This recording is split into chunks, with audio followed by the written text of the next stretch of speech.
As we told you earlier, Democrats this week overcame months of political infighting in the Senate to pass what they are deceptively calling the Inflation Reduction Act, even though hundreds of economists are raising alarm bells that could actually fuel more inflation and deepen the recession. We've discussed the tax hikes in the bill. Now let's talk about the other significant portion of the nearly $750 billion spending package, big components of the Green New Deal to supposedly combat climate change. So what will the impact of the bill be on energy costs for your family, and will it actually do anything to impact the global climate? Oklahoma Congressman Markwayne Mullin joins us now to walk us through the provisions. He's a member of the House Energy Committee. Congressman, always good to see you. Thanks for making the time. Thanks for having me on, Tom. There's so much spending that's in the climate portion of this bill, Right, including $87 billion to teach about climate change. This is money that's going to go to schools to indoctrinate students about greenhouse gas emissions. $1.5 billion for tree equity, $7.5 billion for new luxury EVs. There's a whole bunch of corporate welfare in here as well. And then, of course, trying to transition us too quickly to renewables. Now, Congressman, wind is more expensive and it's less reliable than fossil fuels. You in Oklahoma, you know that. Texas knows that. So what is this going to do to energy prices? Energy approach. We do it in Texas or in Oklahoma all the time. We have solar, we have hydro, we have wind, and of course we have an abundance of natural gas and crude oil.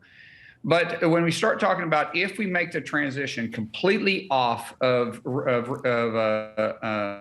fossil fuels, that means we end all coal production, we end all natural gas and all crude, and we simply go to renewables, which would be wind and which would be solar. Right. The land mass just to take on today's, and I'm going to come back to that, to just take on today's energy need, you would have to have the land mass the size of Texas, meaning somewhere inside the United States, you're going to have to take the land mass, which would have to be over eminent domain because you're going to be taking people's property, and you're going to have to plop down solar and wind only. Right. Now, if you push everybody to EVs, which is what they're going to indoctrinate our young people, because when you're pushing an agenda, that's exactly what they're doing. We're talking about greenhouse emissions. When you're talking about EV education, you're indoctrinating the young people. You're indoctrinating my kids. I have 6 kids in public schools.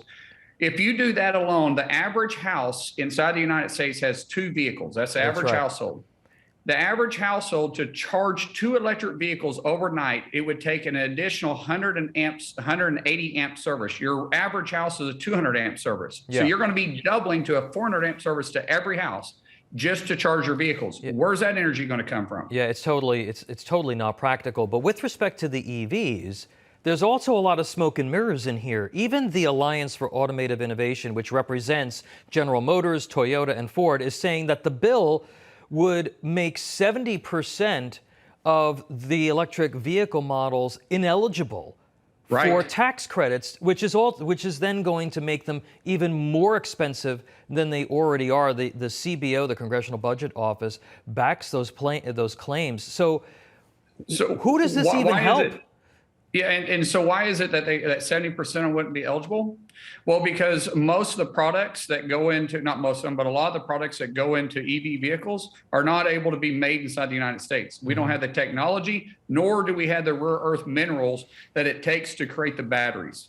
But yet in this bill, it stipulates that it has to be 100% made in America. It's almost impossible. In fact, I'd almost argue and say, where's the 30% coming from? Because I really don't know any EV vehicle that's able to be made 100% inside the United States. Now, what they may be saying is they're shipping in components from outside of the country, and then they're assembling here inside the United States, and maybe that's where they're getting 100% American made. But Congressman, at the end of the day, China is the one who wins big when it comes to this bill. Yes, the rare earth minerals that it takes to put in most EV vehicles, and including windmills, most of that is controlled by China. In fact, out of the rare earth mineral reserves around the world, China has direct access or complete control of 4 of the top 5 biggest rare earth mines. All right, Congressman Markwayne Mullin, thank you so much for breaking all of that down for us. Unfortunately, no good news coming out of the Congress on this bill. Appreciate you being here, sir. Thank you, Tom. Thanks for having me on. And there's much more to come this hour in America Right Now. Stay with us.